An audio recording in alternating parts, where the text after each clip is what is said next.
পার্শ্ববর্তী দেশ প্রতি পদে পদে প্রতি মুহূর্তে তারা নাশকতার বিভিন্ন প্রচেষ্টা তারা চালাবে।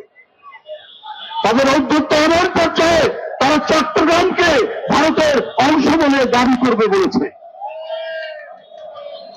এই পরিমাণ তাদের অভ্যুত্থ গেছে। তো আমরা আমাদের মিলিত শক্তি, তারুণ্যের শক্তি নিয়ে আমরা এটাই বলবো যে ঠিক আছে, তোমরা যদি চট্টগ্রাম দাবি করবে কি কারণে, তোমরা যদি ওইটা দাবি করতে পারো তাহলে আমরাও দাবি করব আমাদের নবাব সিরাজউদ্দৌলার বাংলা বিহার উড়িষ্যা ফেরত দাও, আমাদেরকে ওইটা ফেরত দিতে হবে। আমরা ওইটার জন্য দাবি করছি। এই সমস্ত ফাঁপা এবং ফাঁকা আওয়াজ দিয়ে কিছু হবে না। আমরা একেবারে নিরানন্দ নই, অবলম্বনহীন নই।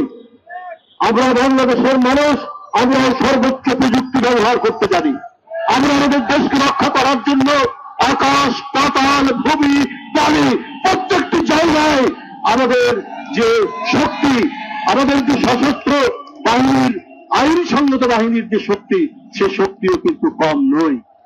18 কোটি দেশের মানুষ, বন্ধুরা, আমরা প্রত্যেকটি দিক থেকে আমরা এই দিল্লির আগ্রাসনকে প্রতিহত করতে আমরা প্রত্যেকেই প্রস্তুত রয়েছি। বিএনপির প্রবীণ নেতা তিনি দাবি করছেন যে বাংলাদেশ সর্বোচ্চ প্রযুক্তি ব্যবহার করে, কিন্তু উন্নত প্রযুক্তি ব্যবহারে অনেক পিছিয়ে রয়েছে বাংলাদেশ। বিশ্বের 12টি নিম্ন মধ্যবিত্ত দেশের মধ্যে স্মার্টফোন ব্যবহারে বাংলাদেশ রয়েছে 10ম স্থানে। এমনকি মোবাইল ফোনে ইন্টারনেট ব্যবহারেও বাংলাদেশ সবার চেয়ে পিছিয়ে। হাসিনা সরকার ডিজিটাল বাংলাদেশের নামে প্রচুর টাকা খরচ করলেও স্মার্টফোনের দাম নাগালে আসেনি নিম্ন মধ্যবিত্ত শ্রেণী। এই শ্রেণীর মানুষের মধ্যে স্মার্টফোনের চাহিদাও তৈরি করা যায়নি। এ নিয়ে আমরা কথা বলবো। আমাদের প্রতিনিধি রাজর্ষি দত্তগুপ্ত রয়েছেন আমাদের সঙ্গে সরাসরি। রাজর্ষি, বিএনপি নেতা তিনি দাবি করছেন যে বাংলাদেশ নাকি সর্বোচ্চ প্রযুক্তি ব্যবহার করে, অথচ তাদেরই সংবাদপত্রের মাধ্যমে আমরা যে তথ্য জানতে পারছি যে উন্নত প্রযুক্তি ব্যবহারে বাংলাদেশ বহু পিছিয়ে।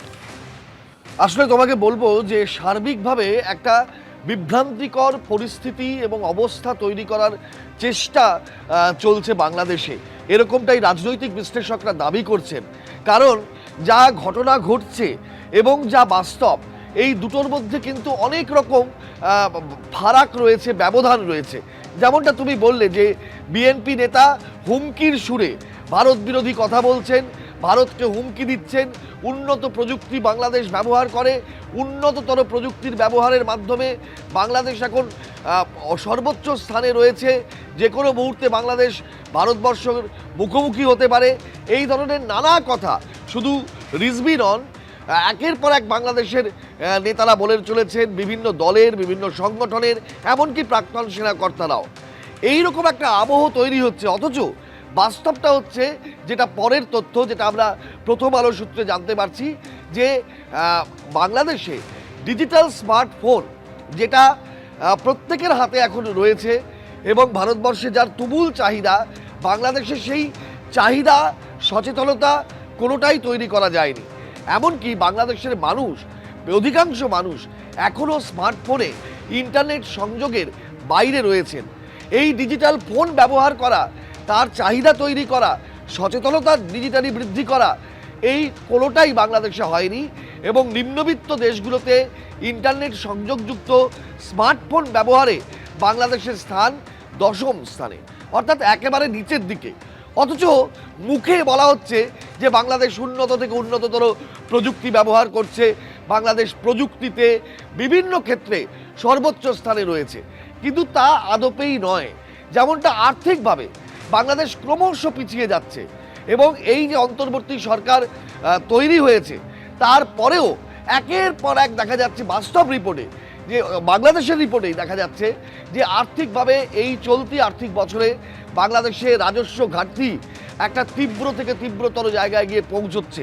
হাজার হাজার কোটি টাকা আয়কর তোলা বাকি রয়েছে, লক্ষ্যমাত্রা পূরণ কোনো জায়গায় হয়নি, সেটা ভ্যাটের ক্ষেত্রে হোক, অন্যান্য ক্ষেত্রে হোক। কিন্তু বলা হচ্ছে যে বাংলাদেশ সমস্ত রকম দিক দিয়ে আর্থসামাজিক পরিকাঠামো, পরিস্থিতি, অবস্থানের দিক থেকে অত্যন্ত শক্তিশালী হয়ে উঠছে। অর্থাৎ একটা সার্বিকভাবে বিভ্রান্তি তৈরি করা হচ্ছে বাংলাদেশের মানুষকে। এরকম বিভ্রান্তিকর একটা পরিস্থিতির মধ্যে ঠেলে দেওয়া হচ্ছে, তাদেরকে একটা এমন একটা আবর্তের মধ্যে রাখা হচ্ছে যেখানে বাংলাদেশ মারাত্মক শক্তিশালী হলে বলে বর্ণনা করা হচ্ছে, বাস্তবে ভারত বিরোধিতার ক্ষেত্রে দাঁড়িয়ে তারা কিন্তু ক্রমশ আর্থিকভাবে, সামাজিকভাবে এবং অন্যান্য বিভিন্ন ক্ষেত্রে দুর্বলতর জায়গায় গিয়ে পৌঁছচ্ছে। ধন্যবাদ রাজস্বী।